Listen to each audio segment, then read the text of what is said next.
¿Cómo está? Quisiera comentarles que en la década de los 90, que diversas entidades internacionales, sea el Banco Mundial, el Fondo Monetario Internacional, el PNUD de las Naciones Unidas, coincidieron que esa década, la de los 90, fue la década perdida para América Latina, salvo para Chile. En efecto,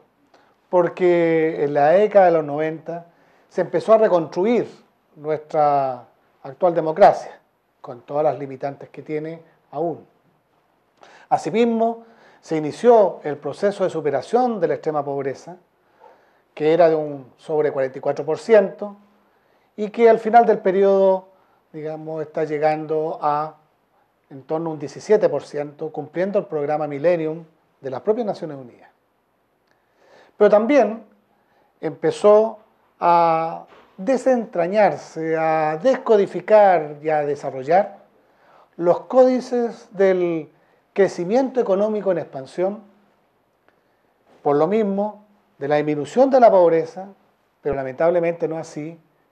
la que se refiere a la inmensa brecha de distribución del ingreso. Chile empieza entonces en la década de los 90 a ser un país distinto, que por cierto a comienzos del siglo XXI, ya en la primera década del 2000,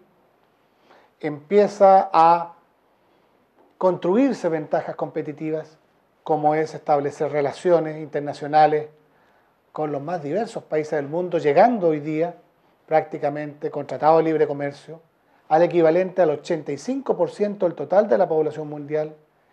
y a la vez con sobre el 80% del Producto Interno Bruto mundial. Es decir, Chile desarrolla entonces, repotencia su economía. Pero también en materia de obras públicas. Definitivamente, Chile empieza a desarrollar lo que hoy día vemos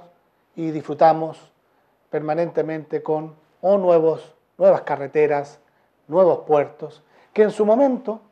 fueron hasta cuestionados por el número de peajes que tenía la Ruta 5 Sur, pero que el ministro de la época señaló que justamente porque todos pagábamos esos peajes en la Ruta 5 Sur, podían construirse, pavimentarse los caminos interiores, como por ejemplo el camino Talca-Curepto, el camino San Rafael-Villa Prat, el camino Talca-Pelarco, el camino Talca-Río Claro. En definitiva, se empieza a producir un cambio de la geografía de Chile, de nuestra región, ya no norte-sur solamente, sino que también este-oeste.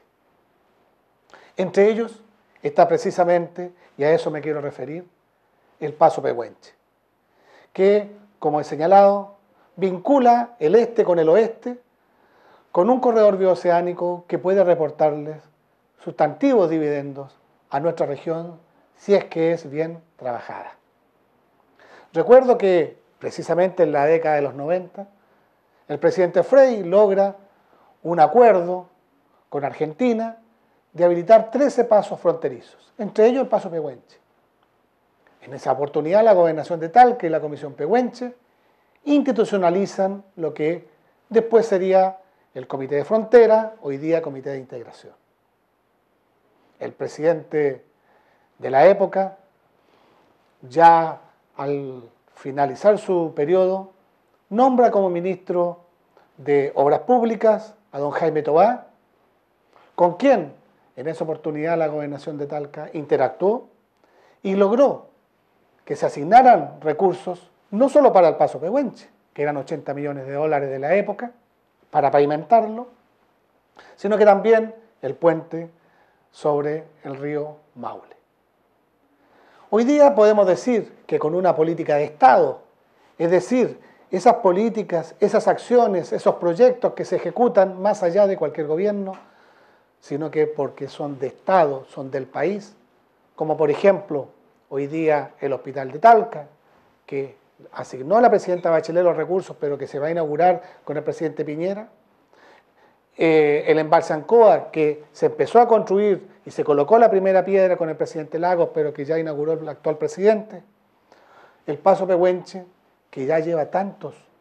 presidentes que han aportado al desarrollo de este paso, va a inaugurarlo sin duda el lado chileno, el presidente actual. Es decir, son trabajos de largo tiempo que, por cierto, son los más sustantivos cuando se trata de desarrollar competitividad en las regiones, en los gobiernos subnacionales como son los gobiernos regionales.